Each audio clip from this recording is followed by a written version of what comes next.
ഈ വർഷത്തെ SSLC പരീക്ഷാഫലം മെയ് 9-ന് പ്രഖ്യാപിക്കുമെന്ന് വിദ്യാഭ്യാസ മന്ത്രി ശ്രീ വി. ശിവൻകുട്ടി അറിയിച്ചു. 2025 മാർച്ച് 3-ന് ആരംഭിച്ച SSLC പരീക്ഷ മാർച്ച് 26-ന് അവസാനിച്ചിരുന്നു.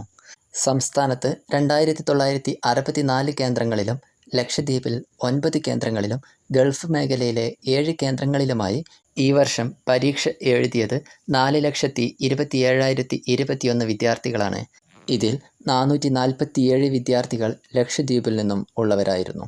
സംസ്ഥാനത്തിൻ്റെ വിവിധ ഭാഗങ്ങളിൽ ഏപ്രിൽ 3 മുതൽ 26 വരെ 2 ഘട്ടങ്ങളിലായി 72 കേന്ദ്രങ്ങളിലായാണ് SSLC പരീക്ഷയുടെ കേന്ദ്രീകൃത മൂല്യനിർണ്ണയ ക്യാമ്പുകൾ സംഘടിപ്പിച്ചത്. വിവിധ വിഭാഗങ്ങളിലായി 4,27,021 വിദ്യാർത്ഥികളാണ് ഫലം കാത്തിരിക്കുന്നത്.